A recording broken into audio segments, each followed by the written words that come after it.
ओम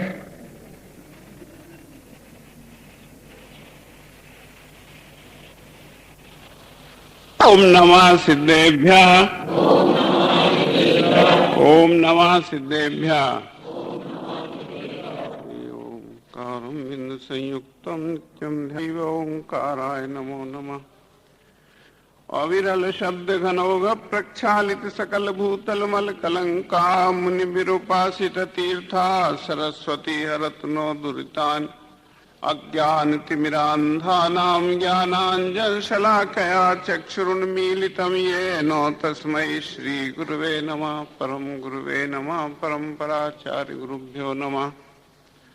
सकल कलुष विध्वंसकं स्वेषां परिवर्धकं धर्म संबंधकं भव्य जीव मन प्रतिबोधकारकं पुण्य प्रकाशकं पाप प्रणाशनम शास्त्रम श्री जिनवाणीति नामधेयमस्य मूलकर्तार श्री सर्वज्ञ देवा तदुत्तर कर्तारा श्री गणधर देवा प्रतिगणधर देवा तेषां वचोनुसारमासाद्यो पारंपर्येणो आचार्य भगवन्तेनो विरचितं वक्तार श्रोतारा सावधानतया शृण्वन्तु। मंगलम भगवान मंगलम कुंद कुंदाद्यो जैन धर्मोस्तु मंगलम सर्वमंगल मांगल्यम सर्वकल्याणकारकम प्रधानम सर्वधर्मानां जैनम जयतु शास्त्रम सिद्धाचार्य।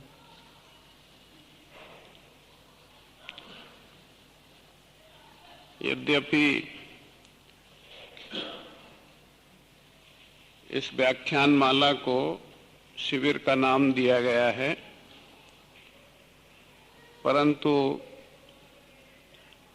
बिना जिनवाणी की मर्यादा के बोलने का मुझे अभ्यास नहीं है, इसलिए यहाँ जिनवाणी विस्तारी जाती है। जैसा मैंने कल आपसे कहा था कि वक्ता तो एक ही हैं, वो गणधर देव हैं, और आप जो सुनेंगे वो दो यंत्रों के माध्यम से सुनेंगे, किंतु इसलिए हमें जिनवाणी के प्रति उपचार विनय का बहुत ध्यान रखना चाहिए। आज जिस तरह से चुपचाप बिना हल्ला किए जिनवाणी लाके यहाँ रखी गई है, ऐसे नहीं रखी जाती। जब भी लाना हो या तो यहाँ रखने का व्यवस्था कर ले यहीं के यहीं, और खड़े होकर सावधान होकर खड़े होकर हम जिनवाणी का आदर करें, उसे विस्तारें, और प्रवचन के बाद बेहतर हो कि आप 4 पंक्ति की ही स्तुति पढ़ें और उसके बाद जिनवाणी को वापस विस्तार के फिर यहाँ से जाएं। विनय मैं जबरदस्ती आपसे कराना नहीं चाहता, लेकिन मेरी चिंता ये है कि जो मैं कहूँ 8 दिन तक वो आपकी समझ में आनी चाहिए, आपकी धारणा में बैठना चाहिए। और धारणा में बैठना जिनवाणी का तभी होता है जब उसका मंगलाचरण हो और उसकी विनय हो। उसके बिना नहीं है। ये विज्ञान है। अगर अपन छाया में ठंडे में बैठे रहते हैं और उठ के कड़ी धूप में उठ के जाना है और सीधे उठ के चले जाएं तो लू लग जाएगी। तो 2 मिनट दासे पे, जहां धूप नहीं है मगर छाया भी उतनी नहीं है, वहां खड़े होते हैं। एयर कंडीशन में से निकलते हैं तो 2 मिनट बीच में खड़े होते हैं, बरामदे में खड़े होते हैं, फिर भीतर जाते हैं। तो अपन संसार के कितने झमेलों में से निकल के आए हैं, सीधे जिनवाणी की बात गले नहीं पड़ेगी। इसलिए बीच में मंगलाचरण है, इसीलिए है वो कि उसमें सब कुछ विसर्जित हो जाता है उतनी देर के लिए, और हमारा जुड़ान इसके साथ हो जाता है। और अंत में जो हमने विनय की, वो विनय जिनवाणी का प्रसाद हमारे कंठ तक पहुंचाती है। इसका आप कल से ध्यान रखिए। एक बड़ी असुविधाजनक बात आपको कहने भी नहीं बैठना चाहिए। शायद इतनी ज्यादा ठंड नहीं है कि अपने बर्दाश्त नहीं कर सकें, या लाएं तो अपने जेब में रख लें उतार के, वो भी एक तरीका है। लेकिन मोजे पहन के जिनवाणी की सभा में नहीं बैठना चाहिए। कल अपनी बात चल रही थी कि कर्म 8 हैं, हम निरंतर हमेशा आठों कर्मों का उदय भोगते हैं और निरंतर हमेशा 7 कर्मों का बंध करते हैं। कुछ प्रश्न मेरे पास हैं। मन वचन काय से बंद होता है, तो तीनों से एक साथ होगा कि अलग अलग होगा? तो अभी तो मैंने कहा ही नहीं कि मन वचन काय से होता है। पहले मुझे आप कहने दीजिए और फिर कोई प्रश्न उठे तो आप बताइएगा। अभी बंध की प्रक्रिया पर अपन, अभी तो कर्म के नाम की बात चल रही है और ये कर्म क्या करते हैं, इनका स्वभाव और स्वरूप क्या है, ये क्या करते हैं, मेरे साथ उदय में आकर मुझे क्या देते हैं, मेरा क्या लेते हैं, इस बात को एक बार मैं बिठाना चाहता हूं। और इसके लिए बड़ा सीधा नुस्खा है। ये मैं आपसे कहना चाहता हूं कि कोई कहे कि जिनवाणी समझ में नहीं आती, तो वो शायद ये कहना चाहता है कि मां का दूध हजम नहीं होता। इस धरती पे जन्म लेने के बाद और कुछ पचे या ना पचे, मगर मां का दूध कभी अपच नहीं करता, वो तो पच ही जाता है, उसी से तो जीवित रहता है मनुष्य। तो ये जिनवाणी तो माता का दूध है, ये तो शारदा का दूध है, क्षीर है। और ये समझ में नहीं आता है, ये बात मेरी समझ में नहीं आती, क्योंकि अत्यंत सरल है। हमारे आचार्यों ने कृपा करके इसे इतना, और नहीं आती तो प्रयास करके समझना पड़ेगा, क्योंकि ये दूसरे का खाता नहीं है, तो अपना खाता है। तो अपने खाते की अशुद्धि तो निकालनी पड़ेगी, अपना खाता तो ठीक ठाक करना पड़ेगा और हमें ही करना पड़ेगा। तो आज इस बात को समझने की कोशिश करें कि ये कर्म क्या करता है, और जितनी सरलता से जैनाचार्यों ने इस कर्म की करतूत बताई है, इसके प्रभाव बताए हैं, शायद इससे ज्यादा सरल कोई व्याख्या नहीं हो सकती थी। सब कुछ पूरी जिनवाणी में 5 अक्षरों में बता दिया है। एक सूत्र है पूरे तत्वार्थ सूत्र में, कर्म का स्वभाव बताने वाला केवल एक सूत्र, और वो छोटा सा सूत्र है स यथा नाम। कर्म क्या करते हैं ये उनके नाम में लिखा हुआ है कि वो क्या करते हैं। जैसे अपन कपूर चंद को सूंघें कि उसमें कपूर की सुगंध, ऐसा अगर कर्म के नाम को सूंघें तो पता लग जाएगा कि कर्म क्या करता है। आयुर्वेद में चरक ऋषि जब शास्त्र लिख रहे थे तो एक बहुत अच्छा चूर्ण उन्होंने उसमें लिखा, शीतोपलादि, और अपने शिष्यों को कहा कि 5 वस्तुओं से ये चूर्ण बनेगा। तो शिष्य ने पूछा कि कौन कौन सी चीजें पड़ेंगी, बता दीजिए।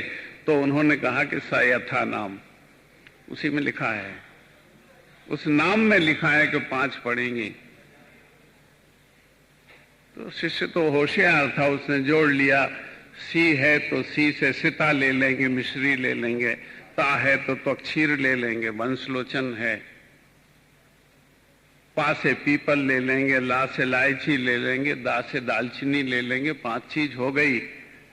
तो गुरुजी ठीक है क्या? उनका हाँ ठीक है, तुम ठीक समझ गए। 5 समभाग बनेगा कि विषम भाग बनेगा? क्योंकि चूरन तो 2 तरह के बनते हैं।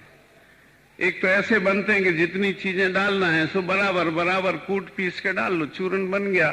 लेकिन विषम भाग चूरण बनते हैं कि हर चीज की मात्रा अलग अलग होती है।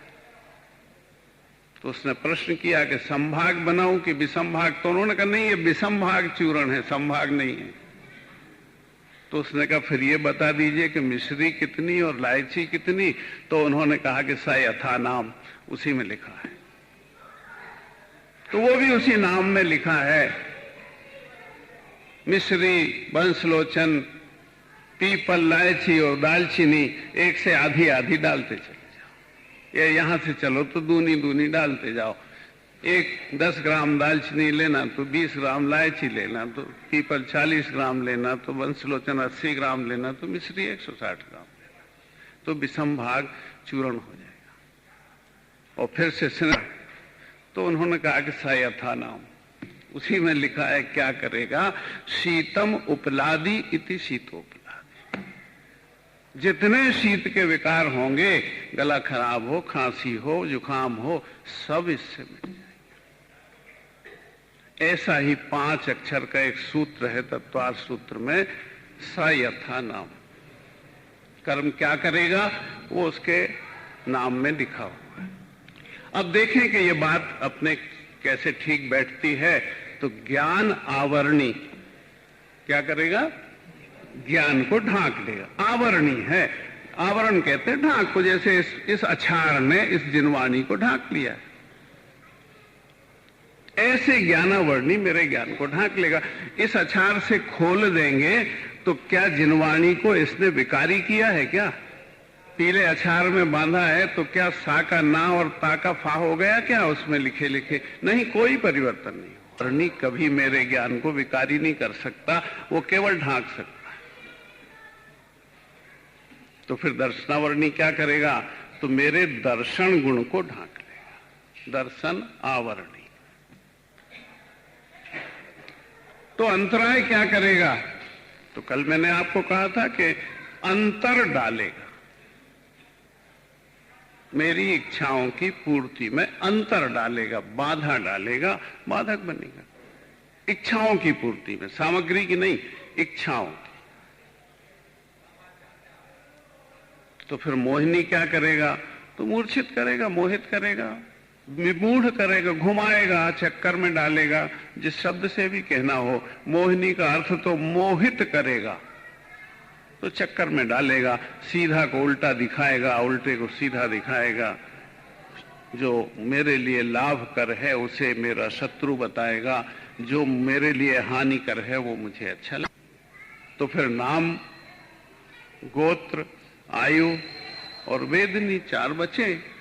वेदनी क्या करेगा? उसी के नाम में लिखा है, वेदन कराएगा। दिलाए विलाएगा कुछ नहीं, छीनेगा कुछ नहीं, वेदन कराएगा।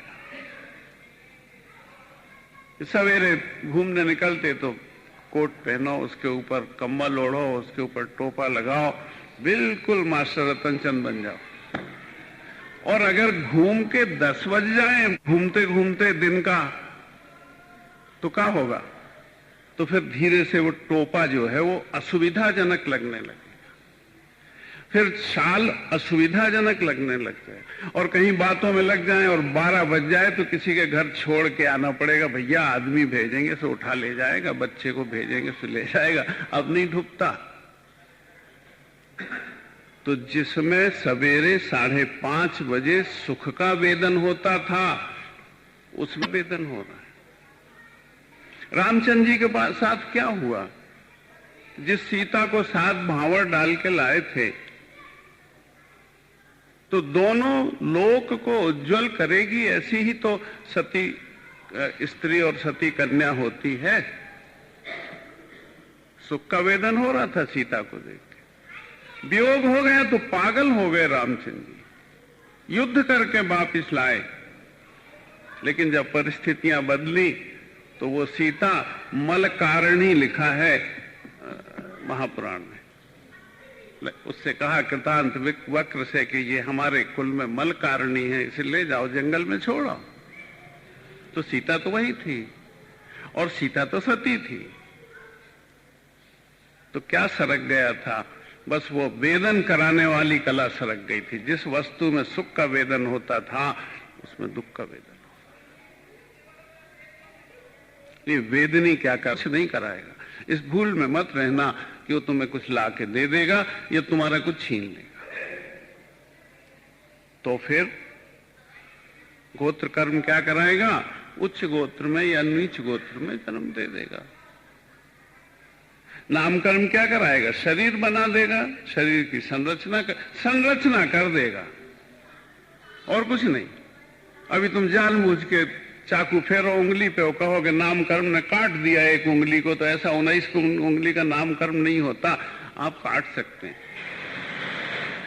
वो आपके पुरुषार्थ का दोष होगा, संयोग का दोष होगा, एक्सीडेंट का दोष होगा। नाम कर्म का इससे कोई लेना देना नहीं है। नाम कर्म ने शरीर की रचना कर दी, और आयु कर्म ने इस आयु में बंध के उतने दिन तक रहने की व्यवस्था कर दी। वो भी दिन तक नहीं की, उतनी सांसों तक की व्यवस्था की है। गणना घड़ी घंटा पल मिनट दिन होती सांसों से, क्योंकि कर्म बंधता है वो निषेक पुंज से बनता है। उसके कितने निषेक पुंज हैं और वो खिरेंगे, इसलिए जब आखिरी सांस निकल जाएगी तो मैं मर जाऊंगा। वो आखिरी सांस क्रम से निकलेगी तो कम से कम अभी 10-5 साल तो और चलना चाहिए, 70 ही तो हुए हैं। लेकिन अक्रम से अगर निकलने पे उतर जाए वो सांस किसी कारण से, तो अगले क्षण भी एक साथ निकल सकती है। तो आयु कर्म यही करता है और कुछ करता नहीं। और 8 कर्मों ने क्या क्या करते हैं ये मैंने आपके सामने रख दिया, और इसमें एक भी कर्म कुछ देने दिलाने वाला नहीं है। ये बड़ी भारी समस्या है मेरी समझाने की और आपकी समझने की, क्योंकि हमने हमेशा ये समझा है कि सब कुछ पुण्य के उदय से मिल रहा है या सब कुछ पाप के उदय से। ही कसौटी कभी अपने मुनि महाराज पे लगा ली, जिनका सब कुछ चला गया है, तो वे पुण्यात्मा ठहरेंगे कि पापी ठहरेंगे? कि जिनके न तन पे लंगोटी है, न एक ठो बर्तन है, न कल के खाने का इंतजाम है, तो ये कसौटी उन पे कैसे लगेगी? हमारी सामग्री छोड़ जाए तो पुण्यहीन हो गया, और विद्यासागर जी की छोड़ जाए तो महापुण्य आत्मा। ये कौन सी कसौटी है कि यहां लगेगी और वहां नहीं लगेगी? ऐसा तो नहीं होता।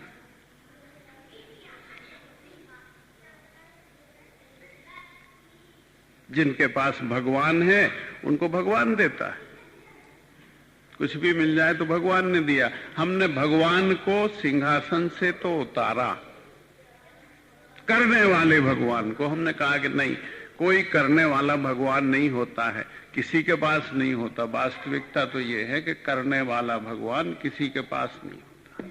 जो कहते हैं कि भगवान सब कुछ करता है, गीता में भी यही लिखना पड़ा, भगवान कृष्ण को कहना पड़ा कि न कर्तव्यम न कर्माणि लोकस्य चरते विभु न कर्म फल संयोगम। न भगवान किसी के कर्तव्य करता है, न किसी के कर्म करके देता है, तो फिर कर्म का फल तो देता होगा नहीं। कर्म फल संयोग भी भगवान नहीं देता। तो फिर किसी ने पूछ लिया कि फिर ये सृष्टि कैसे चलती है? तो चौथा चरण श्लोक का निकला कि स्वभावस्तु प्रवर्तते। ये स्वभाव से सृष्टि चलती है और कुछ नहीं, स्वभाव से चलती है। हर क्रिया का प्रतिक्रिया होती है, हर कर्म का फल होता है। आप जल के किनारे खड़े हैं, एक कंकड़ उठा के चने के बराबर पानी में डाल दीजिए तो लहरें उठने लगेंगी। लहरें नहीं देखना चाहते हैं, शांत जल देखना चाहते हैं, तो कंकड़ मत फेंकिए। शिकायत करूं कि इस कुंड में सब जो कोई आता सो अपना मुंह देख के जाता आईने की तरह, और मेरा मुंह तो आड़ा टेढ़ा दिख रहा है, तो कंकड़ तो आप फेंक रहे हैं, तो फिर मुंह तो आड़ा टेढ़ा दिखेगा। तो स्वभावस्तु प्रवर्तते। भरत मिलाप हुआ, भरत ने बहुत कहा रामचंद्र जी से कि वापिस चलिए। बहुत लोग घबरा रहे थे चित्रकूट के कि कहीं वापिस चले जाएंगे तो क्या होगा। ऋषि मुनि घबरा गए, वहां के संत घबरा गए। बड़ी मुश्किल में तो धनुर्धर राम आए हैं, राक्षसों को थोड़ा शांत करेंगे। और संकोची राम और बड़ा भारी भक्त भरत, कहीं भगवान ने हां कह दिया तो हमारी प्रॉब्लम तो जहां की तहां रहेगी। तो देवताओं के ऋषि को बुलाया, देवताओं के गुरु बृहस्पति को बुलाया यज्ञशाला में, और बृहस्पति अवतरित हुए। तो क्या बात है महाराज, कोई उपासक कहें भरत से मगर चलने को हां न कहें। तो बृहस्पति हंसे, जोर से हंसे। ऋषियों ने कहा कि ये तो संतों का लक्षण, बड़े लोगों का लक्षण नहीं है कि किसी की पीड़ा पर हंसें। हम अपनी पीड़ा सुना रहे हैं और आप हंस रहे हैं। नहीं, तुम्हारी पीड़ा पर हम नहीं हंस रहे हैं, तुम्हारी मूर्खता पर हंस रहे हैं। तुम संत होकर भी भगवान को नहीं जानते, इस पर हंस रहे हैं। ऋषियों ने कहा तो कोई बात नहीं, अब आप आ ही गए हैं, हमारा काम न करें तो न करें, अब भगवान को ही पहचानवा दें कि भगवान कैसे हैं, तो कम से कम आगे से हमारी मूर्खता पर आपको हंसने का अवसर तो ना मिलेगा। तुलसीदास जी ने देवताओं के गुरु बृहस्पति के मुंह से भगवान का स्वरूप कहलवाया है। रामायण में वो आपको सुनाना चाहता हूं कि यद्यपि सम नहीं राग न रोषु, सुख में दुख में अच्छे में बुरे में भगवान समते हैं। भगवान में कभी राग द्वेष नहीं होता। यद्यपि सम नहीं राग न रोषु, तो करते क्या है? गहाही न पुण्य पाप गुण दोषु। भगवान कुछ नहीं करते, न किसी का पुण्य लेते हैं, न पाप लेते हैं, न किसी के गुण लेते देते हैं, न दोष, कुछ करते ही नहीं है। तो संतों ने कहा कि हम तो समझते थे कि विष्णु बनकर पालन करते हैं, अगर कुछ नहीं करते हैं तो ये सृष्टि कैसे चलती है? तो बृहस्पति ने जो सृष्टि चलने का रहस्य बताया था, वही मैं आपसे कहना चाहता हूं कि यद्यपि सम नहीं राग न रोसु, गहाही न पुण्य पाप गुण दोषु, कर्म प्रधान विश्व करि राखा, जो जस करई सो तस फल चाखा। इतना ही सृष्टि का रहस्य, इतना ही सृष्टि का रहस्य। एक व्यक्ति को बीमारी थी और भोजन बता दिया, क्या? मटर और पनीर, बस दो चीज की सब्जी खाना मिला के, और कुछ नहीं खाना, और कोई चीज नहीं, सूखी रोटी और मटर पनीर। अब बेचारा 2 दिन खा ली, 3 दिन खा ली, वो मटर पनीर से उब गया। पत्नी को कहा कि कुछ बनाइए बदल बदल के। उसने कहा तो डॉक्टर का नुस्खा है, मैं क्या कर सकती। अपनी मां को कहा, ये तो मेरी सुनती नहीं है, आप कुछ बना के खिलाइए। मां तो बड़ी दयालु होती है, उसने कहा ठीक है आज खा लो, कल बदल के बनाऊंगी। डॉक्टर जाने दो, वैद्य को मैं समझा लूंगी, कल बदल के बनाऊंगी। कल मां ने बनाया, बैठ जाओ खा लो। और जब थाली आई तो रूखा फुल्का और मटर पनीर। देखा अम्मा कल कहा था कि खाया नहीं जाता, तो आपने कहा था कि हाँ बदल के बनाई है बेटा, तो 4 दिन से मटर पनीर के ही बनाई है, आज पनीर मटर बनाया। मैं इसलिए कह रहा हूं आपसे कि चाहे आप सवेरे 6 द्रव्य 7 तत्व सुन लें, चाहे शाम को कर्म की व्यवस्था सुन लें, चाहे सृष्टि के रहस्य सुन लें, चाहे आप गीता में पढ़ लें, चाहे आप रामायण में पढ़ लें, यह सृष्टि स्वभाव से चलती है। जो जैसा करता है वैसा फल लाता है। और कोई गणित सृष्टि का नहीं है, एक ही गणित। तो ये कर्म का एक ऐसा ऑटोमेशन हो जाता है कि जो आप करेंगे वो आपको भोगना पड़ेगा। अच्छा करें बुरा करें। एक बात और कहना जरूरी है कि अपने आपस में लेन देन करते हैं तो बैलेंस निकाल लेते हैं। 4 बार 500 और 1 बार 1500 रुपये ले आए। अब हिसाब करने गए तो वो 500 और दे देंगे कि ठीक है आप 4 बार में 2000 दे गए और 1500 ले गए, 500 और ले जाइए। तो हमें लाने को उनकी दुकान तक गए और लाने को क्या मिला? केवल 500 रुपए। कर्म में ऐसा नहीं होता, ऐसा नहीं होता कर्म में। कर्म में ऐसा होता है कि हम जाएंगे तो वो हमें 2000 रुपया देंगे और फिर हम उन्हें 1500 रुपया देंगे। वहां एडजस्टमेंट नहीं होता, वहां बैलेंस नहीं निकलता। इसलिए अगर छोटा सा भी पुण्य कर्म किया है तो उसका फल मिलेगा, और अगर छोटा सा भी पाप कर्म किया है तो उसका फल मिलेगा। मुनि महाराज के पल्ले होगा तो उन्हें भी भोगना पड़ेगा। वहां पे एडजस्टमेंट नहीं होता कर्म में। जो किया है उसे वैसा ही भोगना पड़ता। इसीलिए तो बड़े बड़े संतों को बीमारियां हो जाती, कैंसर हो जाता, और इसीलिए तो पापी को भी सुख के कई कारण प्राप्त हो जाते हैं। उसका रहस्य यही है। उसका रहस्य ये नहीं है कि भगवान ने अन्याय कर दिया, कि कसाई के घर में नगाड़े ढोल बज रहे हैं कि बेटा हुआ है और जो बहुत पुण्य धर्म कर रहा है उसके यहाँ कोई संतान नहीं है। ऐसा भगवान अन्याय नहीं करता है, कर्म भी अन्याय नहीं करता, लेकिन कर्म में एडजस्टमेंट नहीं होती। जैसा करेंगे वैसा ही भोगना पड़ेगा। बदलता तो है कर्म, थोड़ा परिवर्तन तो उसमें होता है, लेकिन एक सीमा है, उतना परिवर्तन होगा, और वो परिवर्तन भी उदय में आने के पहले होगा। इस बात को और समझ में लेना चाहिए कि बंधा हुआ कर्म फल नहीं देता, उदय में आके फल देता है। जैसे कच्ची बेर, कच्चे इमली पेड़ में लगे रहते हैं, उससे अपने कोई एडजस्टमेंट का लेने देने का बैलेंस, नेट बैलेंस निकाल के चुका दिया। ऐसे पुण्य किया था और 8 आने पाप किया था तो आपको 4 आने पुण्य ही पुण्य भोगना पड़े, ऐसा नहीं होगा। 12 आने सुख भोगना पड़ेगा, 8 आने दुख भोगना पड़ेगा, ऐसे ही होगा।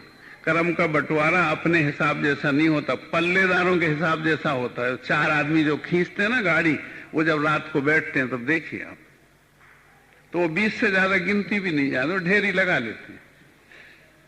4 ढेरी लगाई, एक एक तुम उठा लो, फिर जितने बचे उसकी 4 ढेरी लगा लो, एक एक तुम उठा लो, लेना देना कर लो। तो ये कर्म ऐसे करता है और ये स्वभाव से करता है। एक बड़ी अच्छी बात है कि कर्म अचेतन है, चेतन नहीं है। क्योंकि चेतन को धोखे में डाला जा सकता है, चेतन को पिघलाया जा सकता है, चेतन से दया की आकांक्षा की जा सकती है, चेतन निर्दय भी हो सकता है, जड़ नहीं हो सकता। कर्म जड़ है, इसलिए यहां कोई फेवर नहीं चलता। जब वो उसका फल मुझे भोगना पड़ेगा, पहले तो इस बात को समझना चाहिए। और दूसरी बात यह समझना चाहिए कि कर्म कैसे फल देता है। मैं कर्म करने के लिए स्वतंत्र हूं, अब मैं उस बात पे आता हूं। कल मैंने उस बात को संकेत में कहा भी था कि बंध, कर्म का बंध तो देह धरे का दंड है।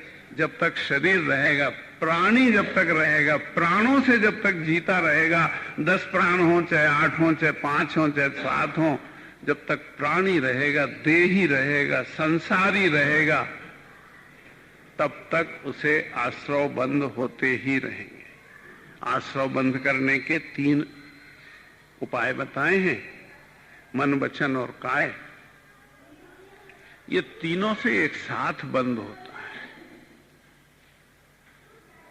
तीनों एक साथ नहीं होंगे तो जो होगा उससे बंद होगा। बहुत से जीव ऐसे हैं जिनके पास एक ही उपाय है, अकेला शरीर है, मन है, अग्नि, वायु, वनस्पति, ये सब ऐसे ही प्राणी हैं कि इनके पास न वाणी है न मन है, तो भी इनको कर्म बनता है। काय से बनता है? फिर जब वाणी और मिल जाती है, चींटी, च्योंटा, पपीहा ओपीहा जो भी हो जाते हैं, चींटी को तो नहीं होता, 3 इंद्रिय से होता नहीं। वाणी कब से आती? 2 इंद्रिय से। तो जब वाणी आ जाती तो 2 हेतु हो जाते हैं बंध के, और जब मन भी मिल जाता है, तीनों हेतु हो जाते हैं। उससे कोई फर्क नहीं पड़ता। ऐसा नहीं हो सकता कि अपन पालथी मार के बैठ जाएं तो काय से होने वाला बंध रुक जाए, और ना बोले, मौन रहें तो फिर वाणी से होने वाला वचन रुक जाए। सो ऐसा नहीं होता, क्योंकि इनकी अंतर्जल्प तो चलते रहते हैं। मन का भी चलता है, वाणी का भी। शरीर तो आप शांत होकर बैठ ही नहीं सकते। आप हाथ पांव सीधे करके बैठ जाएंगे, लेकिन शरीर के भीतर जो रक्त